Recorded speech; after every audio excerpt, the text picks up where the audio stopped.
मुख्यमंत्री ठाकुर सुखविंदर सिंह सुक्खू की अध्यक्षता में आज प्रदेश सचिवालय में कैबिनेट की बैठक में हिमाचल प्रदेश विधानसभा के शीतकालीन सत्र को 19 दिसंबर से 23 दिसंबर तक धर्मशाला में करवाने का फैसला लिया गया। इसके अलावा आईपीएच विभाग में 4500 मल्टी टास्क वर्कर्स के पद भरने की भी कैबिनेट ने मोहर लगाई। उद्योग मंत्री हर्षवर्धन चौहान ने जानकारी देते हुए बताया कि मंत्रिमंडल की बैठक में राज्यपाल से हिमाचल प्रदेश विधानसभा का शीतकालीन सत्र 19 दिसंबर से 23 दिसंबर 2023 तक तपोवन धर्मशाला में आयोजित करने की सिफारिश करने का निर्णय लिया गया।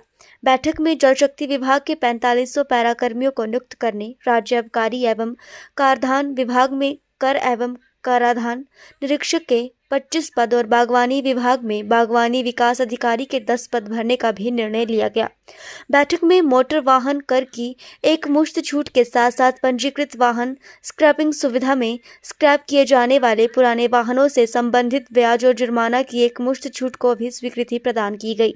इसके अतिरिक्त वैध सर्टिफिकेट ऑफ डिपॉजिट प्रस्तुत करने पर नए वाहन के पंजीकरण के लिए हिमाचल प्रदेश मोटर वाहन कराधान अधिनियम 1972 की धारा 14 के तहत देकर पर गैर परिवहन वाहनों को 15 वर्ष तक 25% और परिवहन वाहनों के मामलों में 8 वर्ष तक 15% रियायत देने का भी निर्णय लिया गया। मंत्रिमंडल में एसजेवीएनएल के पक्ष में किए गए Jaggi Thopan Powari hydro electric power projects के आवंटन को रद्द करने का भी निर्णय लिया गया।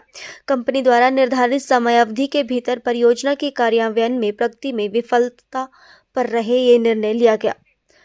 मंत्रिमंडल ने शिमला, चौपाल तथा कुल्लू के और अधिक क्षेत्रों को योजना क्षेत्र के अंतर्गत लाने की स्वीकृति प्रदान की ताकि इन क्षेत्रों में असुरक्षित निर्माण कार्यों पर रोक लगाई जा सके। बैठक में शैक्षणिक सत्र 2024-25 से प्रदेश के सभी स्कूलों में पहली कक्षा में प्रवेश पाने के इच्छुक विद्यार्थियों के लिए 6 वर्ष से अधिक आयु का मानदंड अपनाने को भी स्वीकृति प्रदान की गई। बैठक में आपदा प्रभावित परिवारों के लिए ग्रामीण क्षेत्रों में 5,000 रुपये और शहरी क्षेत्रों में 10,000 रुपये मासिक किराया देने की भी कार्योत्तर स्वीकृति प्रदान की गई। 31 मार्च 2024 तक देने का फैसला लिया गया है। इसका 75 लाख बजट है। बैठक में प्रशासनिक ट्रिब्यूनल को बहाल करने का भी फैसला लिया गया।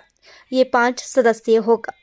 में पैरा फिटर है, पैरा पंप ऑपरेटर है और मल्टी टास्क वर्कर के ये 4,500 पोस्टें स्वीकृत की गई है। इन जो पद हैं, ये जो पोस्टें हैं 4,500, इनको आगे डिवीजन वाइज जो है वो इसकी एलोकेशन जो है वो आईपीएच मिनिस्टर द्वारा जो है वो की जाएगी। इसके अलावा एक्साइज एंड टैक्सेशन डिपार्टमेंट में 25 पोस्टें जो है एक्साइज एंड टैक्सेशन इंस्पेक्टर की जो है वो कैबिनेट ने स्वीकृत की है। और क्योंकि आईपीएच डिपार्टमेंट में इसमें एक्साइज एंड टैक्सेशन में 75 पोस्टें वेकेंट थी, मगर प्रपोज़ल जो है वो डिपार्टमेंट ने 50 पोस्टों का मांगा था, मगर कैबिनेट ने 25 पोस्टें एक्साइज एंड टैक्सेशन इंस्पेक्टर की स्वीकृत की गई है। 10 पोस्टें जो है वो हॉर्टिकल्चर डिपार्टमेंट में हॉर्टिकल्चर डेवलपमेंट ऑफिसर की 10 पोस्टें जो है वो स्वीकृत की गई है। इसके अलावा जो है एक और फैसला लिया गया है जिसमें जो राहत शिविर में, जैसा कि जो हिमाचल प्रदेश में बड़ी आपदा आई है और बहुत सारे लोग जो बेघर हुए हैं और किराए के मकानों में रह रहे थे, तो आज कैबिनेट ने जो है वो उनको जो राहत है ग्रामीण क्षेत्र में 10,000 रुपये का किराया और ग्रामीण क्षेत्रों में 5,000 किराया और शहरी क्षेत्रों में 10,000 का किराया जो है वो 31 मार्च 2024 तक ऐसे लोगों को जो मिल दिया जाएगा। और उसके लिए जो बजट का प्रावधान 75 लाख रुपए किया गया है, जिसमें से डिप्टी कमिश्नर्स को आदेश दिए गए हैं कि वो तुरंत जो है वो जहाँ जहाँ ये जो लोग किराए पे रह रहे हैं उनको किराया दिया जाए, जिसमें से कि 17 लाख 50,000 रुपया जो है वो खर्च भी जो है वो कर दिया गया है। इसके अलावा जो है ये ट्रिब्यूनल, हमारा जो एडमिनिस्ट्रेटिव ट्रिब्यूनल है, आज कैबिनेट ने एडमिनिस्ट्रेटिव ट्रिब्यूनल को भी जो है पोस्टें जो स्वीकृत की है, क्योंकि हमारे चुनावी घोषणा पत्र में हमने ये वायदा किया था कि हम जो है एडमिनिस्ट्रेटिव ट्रिब्यूनल को बहाल करेंगे, क्योंकि पूर्व में कांग्रेस सरकार के समय में एडमिनिस्ट्रेटिव ट्रिब्यूनल काम करता था मगर भारतीय जनता पार्टी की सरकार बनने के बाद इन्होंने जो है स्टेट एडमिनिस्ट्रेटिव ट्राइब्यूनल को भंग कर दिया था और वहाँ के एम्प्लॉइज़ को हाई कोर्ट में ट्रांसफ़र कर दिया था और बहुत सारे केसेस जो है वो एडमिनिस्ट्रेटिव ट्रिब्यूनल में थे, उसको ट्रांसफ़र करके हाई कोर्ट किया गया है। आज कैबिनेट ने जो है स्टेट एडमिनिस्ट्रेटिव ट्रिब्यूनल को बहाल करने का फ़ैसला किया है और 5 पोस्टें जो है वो सैंक्शन की है, जिसमें से कि एक पोस्ट चेयरमैन की है, एक पोस्ट जो है मेंबर जुडिशल की है और 2 पोस्टें जो है मेंबर एडमिनिस्ट्रेटिव की है और एक पोस्ट जो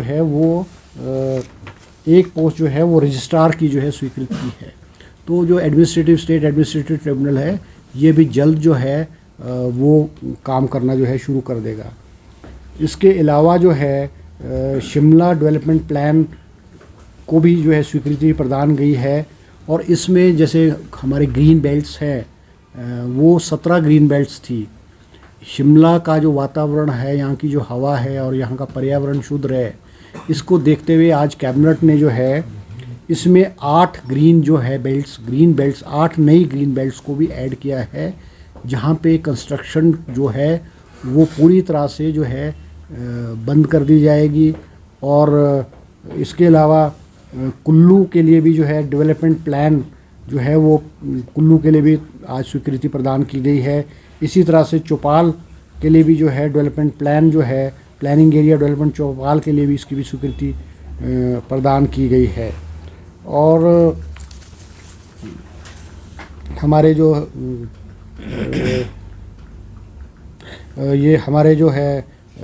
स्कूल्स में जो बच्चों की जो है road map for adopting 6 age criteria for admission to grade 1 to class 1 school.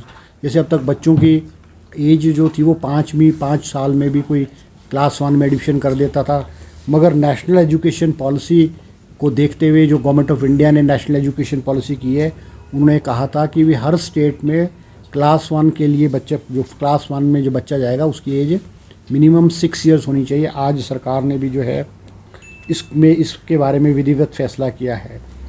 एक और जो फैसला लिया गया है, क्योंकि ये जो जांगी थोपन पावरी हाइडल प्रोजेक्ट था 780 मेगावाट का प्रोजेक्ट था, जिसको कि SJVN को स्वीकृत किया था, MOU साइन था सतलुज जल विद्युत निगम द्वारा। ये MOU जो है 24/11/2018 को MOU साइन हुआ था और मगर इसका जो है प्री इम्प्लीमेंटेशन एग्रीमेंट जो है साइन नहीं हुआ था। और इस प्रोजेक्ट को में जो है हिमाचल प्रदेश के हितों को पूर्व की भारतीय जनता पार्टी सरकार ने बेचा था। इसमें हिमाचल प्रदेश का जो है इंटरेस्ट है वो नहीं हित में रखा गया था। तो आज कैबिनेट ने जो फैसला लिया गया कि एग्रीमेंट को जो है आज इसको निरस्त करने का फैसला कैबिनेट ने जो है MOU को निरस्त करने का फैसला लिया गया है। इसके एक से लेकर के और वो 23 तारीख तक जो है विधानसभा का जो विंटर सेशन है वो हमारा धर्मशाला में होगा। 5 दिन का जो है ये हमारा सेशन होगा। और इसके अलावा एक आज बहुत महत्वपूर्ण घटना हिमाचल प्रदेश के शिमला में हुई है, जिसमें आपको मालूम है कि बहुत लंबे अरसे से जो हमारा वाइल्ड फ्लावर हॉल है, जो हिमाचल टूरिज़्म की प्रॉपर्टी हुआ करती थी, और वो sister Oberoi hotel sister group और ओबराय होटल के साथ एग्रीमेंट हुआ था, पार्टनरशिप में हुआ था, मगर पिछले 25-30 सालों में उन्होंने हिमाचल सरकार को in terms of revenue, in terms of equity कुछ भी नहीं दिया था और बहुत लंबे अरसे से ये केस जो है कोर्ट में लटका हुआ था। कुछ समय पहले हिमाचल सरकार ने जो है उस केस को जीता और कल जो है वो वाइल्ड फ्लावर हॉल को हाई कोर्ट के आदेश अनुसार टेक ओवर करने की जो है हाई कोर्ट ने अनुमति दी। आज सुबह हिमाचल प्रदेश के जो कर्मचारी हैं उन्होंने वाइल्ड फ्लावर हॉल में जाकर के उसको होटल को अपने कब्ज़े में लिया है और जो अकाउंट्स का काम है, मैनेजमेंट का काम है, वो हमारे हिमाचल प्रदेश के कर्मचारियों ने उसको लिया है। होटल नॉर्मल रूटीन में वो चलता रहेगा। जो भी बुकिंग्स है और जो टूरिस्ट हैं वो ठहरे हुए हैं या आना जाना या जो फर्दर बुकिंग्स है वो नॉर्मल रूप में जो है वो कंटिन्यू करती रहेगी। ये हमारे मुख्यमंत्री सुखविंदर सिंह सुक्खू जी के पर्सनल एफर्ट से, उनकी हिम्मत से हिमाचल प्रदेश के हितों की जो है रक्षा की गई है। जबकि वाइल्ड फ्लावर हॉल में एग्जैक्ट कोई राउंड अबाउट 120 करोड़ जो है वो hotel wild flower hall सेसल group ने हिमाचल सरकार को देना बनते थे। उनके जो ड्यूज़ हैं पिछले सालों के वो देने पड़ रहे थे, और वो है 120 करोड़ के 120 करोड़ के आसपास है, मतलब रफली एग्जैक्ट फिगर नहीं मगर राउंड अबाउट इसके आसपास है। वो ये प्रॉपर्टी तो it is round about I think it is more than 500 crore. It is one of the best properties in the world जो है। It is 7 star hotel, one of the best properties in the world.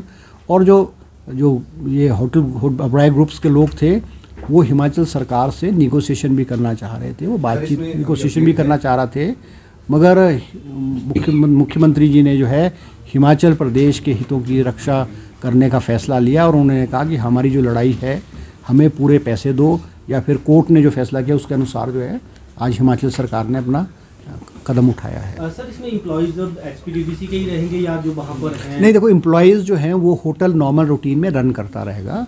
हमने सिर्फ जो है उसको management को लिया है, जो बुकिंग्स है और है होटल को जो एम्प्लॉइज़ पुराने एम्प्लॉइज़ है वही रन करते रहेंगे।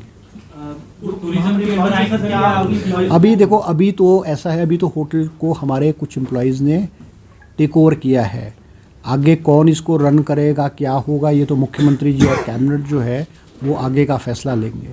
इस मामले पर अभी हाईकोर्ट में आज पेशी भी थी और उसमें स्टे कर दिया गया है। अब मेरी जानकारी में, अभी तक तो मेरी जानकारी में नहीं है। मैंने आपको जो ये पेचीदगियां हैं ये कहीं ना कहीं बाधा इसमें हो सकती है, कब्जा उसके ऊपर सरकार को करने। नहीं, देखो ये तो कानूनी लड़ाई बहुत लंबे अरसे से चल रही है और हमने हिमाचल सरकार ने जो ये कदम उठाया है वो कोर्ट के आदेश अनुसार उठाया है। हिमाचल सरकार ने अपने आप में ये फैसला नहीं किया है।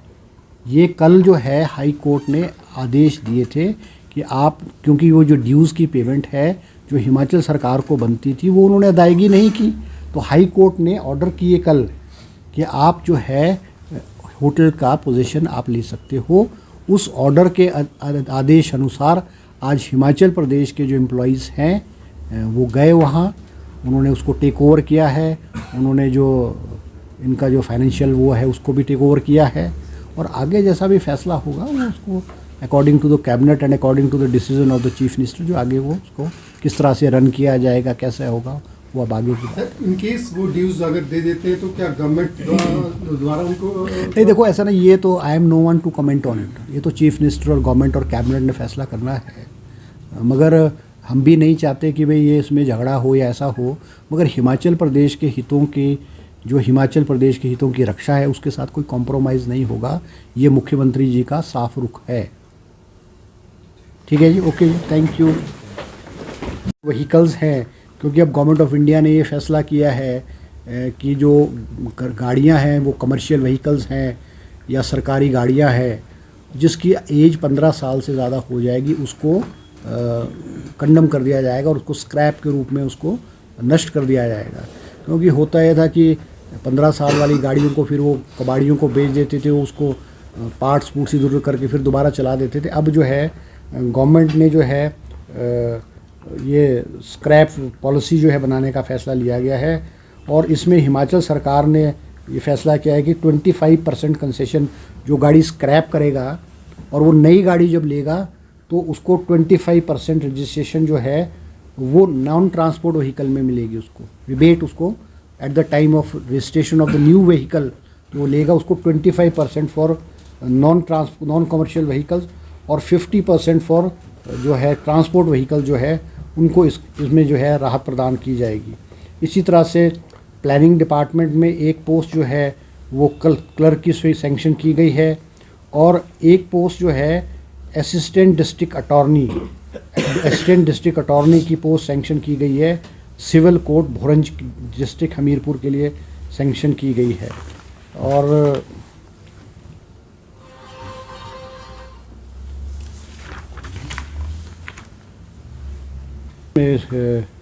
एडवोकेट जनरल के ऑफिस में जो है डेली वेजेस पे 2 पोस्टें जो है क्लास 4 की जो है वो स्वीकृति की गई। इसी तरह से Himachal Pradesh cooperative society rules 1979 में भी जो है 2 अमेंडमेंट्स जो है रूल्स में जो है वो 2 अमेंडमेंट्स की गई है। तो ये आज कैबिनेट में जो है फैसले लिए गए हैं। इसके सेशन मेरा भी फैसला लिया है कि हमारा क्योंकि विंटर सेशन जो है वो